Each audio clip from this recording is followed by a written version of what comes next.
Welcome back नाजरीन। ज़बरदस्त में एक बार फिर खुश आमदीद। जी जनाब, बात हो रही थी कि आप उन लोगों में से एक हैं जिनको दोनों ममालिक में बहुत पसंद किया जाता है, और इस हवाले से मैं समझता हूँ कि आप पाकिस्तान की पहचान है। हमारा फ़ख्र है कि आप हमारे भी हैं और वो भी आपको बहुत पसंद करते हैं।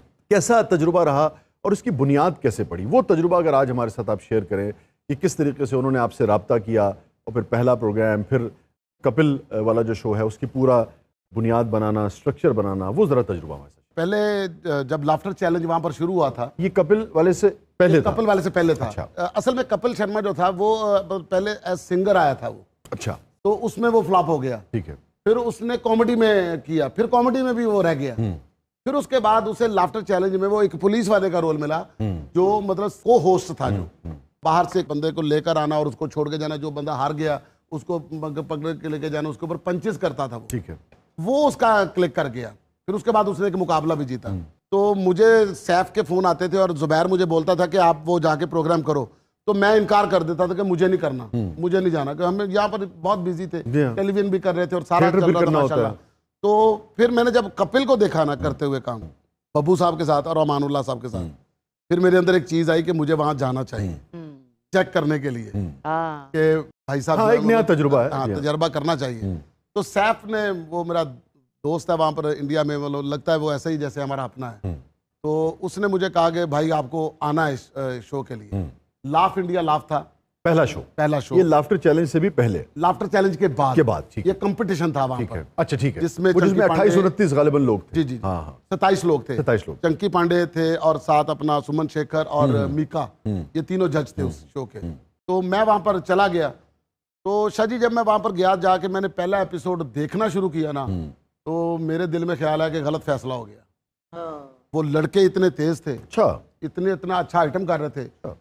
एक लड़का था, सुमित छिंदे उसका नाम था, उसने आइटम शुरू किया कि एक जगह पे पार्टी हो रही थी और उस पार्टी के अंदर सलमान खान, सैफ और ये वो जितने हिंदुस्तान के मतलब सुपरस्टार हैं वो अंदर पार्टी कर रहे हैं। और रात को लेट नाइट पुलिस ने वहाँ पर छापा मारा है कि लेट नाइट पार्टी हो रही है और एक एक बंदा बाहर आ रहा है। अब वो एक एक बंदे की कॉपी कर रहा है। आप आंखें बंद करेंगे तो आपको लगेगा सैफ बोल रहा है, आपको लगेगा सलमान बोल रहा है। तो मैंने कहा यार गलत फैसला हो गया, ये तो मतलब बहुत आगे के लोग हैं। अच्छा, मैं एक बात बताऊं, यहाँ मैं आपकी भी तारीफ करना चाहूँगा कि आपको भी बड़ापन है कि आप इतनी फराख दिली से उनकी तारीफ कर रहे हैं और ये बात एक्सेप्ट कर रहे हैं कि जब आप गए तो आपको उनका काम अच्छा लगा। तो मैं समझता हूं इसकी भी दाद, ये बड़ा अच्छा रवैया होता है कि जहाँ भी जो चीज़ अच्छी लगे उसकी इंसान खुल कर दाद। बिल्कुल सही बात है, जो अच्छी लगे उसके बिला झिझक तारीफ करनी चाहिए। सनी के लिए तालियां जी। सनी होना बोले पुत्र। ठीक है खाला जी। अच्छा, तेरी खाला ऐसी हो सकती है। तो शाह जी, वो उस प्रोग्राम का जो था ना, उसके अंदर ना उन्होंने एक स्टील का एक मुजस्समा बना के रखा हुआ था जिसे वंश मोरे का नाम दिया था उन्होंने। कि 50 नंबर है जो आपने परफॉर्मेंस करनी है, उस 50 नंबर तक आपने पहुंचना है, उसमें से जितने नंबर लेने वो देने ऑडियंस ने, जजेस ने, और उसके बाद फिर वंश मोरे है। जब उसका लाफ्टर आएगा तो समझो आप हद पार हो। अच्छा, उसकी ना फ्रीक्वेंसी बढ़ती जाती है लाफ्टर के साथ। वाह। जैसे जैसे बढ़ता जाता है, अच्छा, वो ऊपर चलता है। उसके जाती जाते फिर वो ना ऑटोमेटिकली वो उसका लाफ्टर आता है। वो जिन की तरह हुआ इस तरह उसका लाफ्टर आना है। Very good. तकरीबन कोई 10 परफॉर्मेंस हो चुकी थी, 10 लड़कों की। तो 3 एपिसोड का काम हो गया था। तो वो जो था ना, वंश मोरे खामोश था। अब 10 लड़कों के बाद मेरी बारी थी। एंट्री जो मेरी थी पहली, मैं गया हूं, जाके मैंने अपना इंट्रोडक्शन कराया, उसके बाद मैंने काम शुरू किया। जब मैंने काम शुरू किया ना, तो मैंने जजेस का हाल देखा, वो क्लैप हो रही, उधर क्लैप हो रही है। जैसे मैंने अपना बो की है ना उनके सामने, तो वंश मोरे हंसा है। मैंने वहां पर 9 परफॉर्मेंसेस की हैं शाह जी, 9 के 9 पे वंश मोरे है। किसी एक में भी नहीं कि वंश मोरे नहीं हंसा।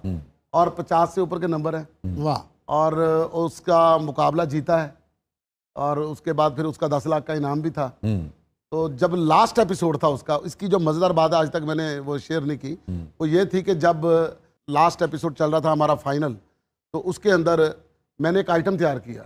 आइटम ये था कि मैंने जितनी परफॉर्मेंस की थी, जितने कैरेक्टर थे, मैंने कुछ कैरेक्टर थे कि एक ख्वाजा साहब का कैरेक्टर है, एक फीके का कैरेक्टर है, एक मतलब पीनो कपत्ती का कैरेक्टर है, और उसके साथ एक नुसरत आरा सिंगर है, उसका कैरेक्टर है।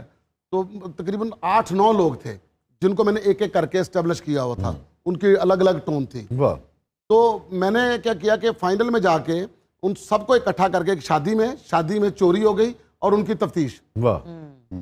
तफ्तीश के अंदर मैंने सबके साथ लाफ्टर जो था वो, ठीक है। उन्होंने क्या किया था कि फिल्म सिटी के अंदर जाके जो उनका फिनाले था उसका उन्होंने गाना शूट कर लिया था, और जो उसका सिंहासन था जिसके ऊपर फाइनलिस्ट ने बैठना था उसके ऊपर उन्होंने वहां का एक केटी लड़का था उसको बिठा दिया मुझे राइट साइड पे और तीसरे लड़के को लेफ्ट साइड पे। अभी फाइनल हुआ नहीं, मैंने वहां पर फटा डाल दिया। मैंने कहा भाई आप पहले कैसे शूट कर सकते हैं, आपने तो उसको जितवा दिया, फैसला कर दिया फाइनल कैसे होगा ऐसे। उन्होंने कहा भाई पता क्या, उसने ही जीतना है, आप जितना मर्जी जोर लगा लेना, ठीक है हमने ऑलरेडी इसको कर लिया तो आप कर ले। मैंने कहा जी ठीक है, फिर फाइनल वाले दिन जो है ना आपको ये फैसला करना मुश्किल ही होगा इंशाल्लाह। उस दिन ऐसे लग रहा था शाह जी जैसे किसी ने लाफ्टर, आप टीवी देख रहे हो और वॉल्यूम बंद कर दे, आवाज नहीं आ रही, बंदा बोल रहा है और लाफ्टर नहीं आ रहा है, सारी ऑडियंस खामोश बैठी है और जजेस बैठे हैं जो जमाइयां ले रहे हैं। केटी आया, केटी का भी यही हाल। अब पंकज सर को मैंने देखा है कि उन्होंने ना उल्टा सिगरेट लगा लिया फिल्टर वाली साइड से, तो फेंका नीचे। तो मेरे पास आकर कहते नसीम जी आप देखें इन्होंने क्या परफॉर्मेंस किया, ये फाइनल लगाने वाला है, मैं इसको कैसे चलाऊंगा, अभी आपने इसमें थोड़ा जोर लगाना है।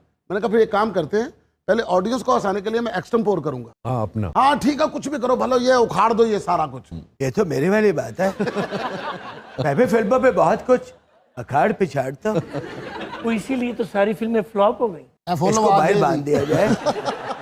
नहीं सारी फिल्में हिट है, सिर्फ इनकी शादी वाली फिल्म फ्लॉप है। तो आप उखाड़ पिछाड़ की बात कर रहे थे। तो फिर शाह जी मैंने वहां पर ना जो परफॉर्म करना शुरू किया वो मैंने शादियों पे शुरू किया कि गांव की शादी कैसे होती है और शहर की शादी कैसे होती है। के साथ ही फिर मैंने वो जोड़ा जो मेरा स्क्रिप्ट था, ठीक है, वो जो सारे कैरेक्टर, वो सारा कैरेक्टर था, वो जब मैंने किया करके अभी मैं देख रहा हूँ कि सामने सुमन शेखर जो है ना वो यूं बैठे हुए हैं कि कैसे ये खत्म करे और मैं भाग के इसके पास जाऊं। आप देखना यूट्यूब पे वो है वो एपिसोड। तो जैसे मैंने कहा ना कि बस परफॉर्मेंस खत्म है तो वो वहां से भागे उठ के, वाह, और रास्ते में गिरने भी लगे। वो उन्होंने मुझे हक किया और गले लगा के मुझे कहते हैं नसीम तूने मेरी इज्जत रख ली। सर वो कैसे, कहते बाद में बताऊंगा। फिर बाद में उन्होंने कहा कि सारे यहाँ कह रहे थे कि आपको जो है ना वो फाइनल ना जीतने दिया जाएगा ना आपसे होगा वैसा। अब उसके बाद 4 घंटे जो थे वो इस वेट में थे कि उसका क्या जिताना कैसे। हाय वो कहते जी नहीं पाकिस्तानी को जीतने नहीं देना, तो ये फैसला जो है ना करे। तो सुमन कहता है जी मैं चला जाता हूँ, सुमन शेखर कहता है अब मेरे बगैर ये फैसला कर ले, मैं इतनी लंबी लीड को कैसे कवर कर सकता हूँ। वाह वाह, ईमानदारी है। हाँ उन्होंने बड़ी मोहब्बत की, फिर चंकी पांडे ने भी, और फिर फाइनल उन्होंने आपको ही उन्होंने विनर करा दिया। वाह। साहब आपने कभी जिंदगी में ऐसी परफॉर्मेंस की कि धर्मेंद्र साहब ने या आपके डायरेक्टर ने इसी तरह आपको आके आगे बढ़कर गले लगा लिया हो? नो।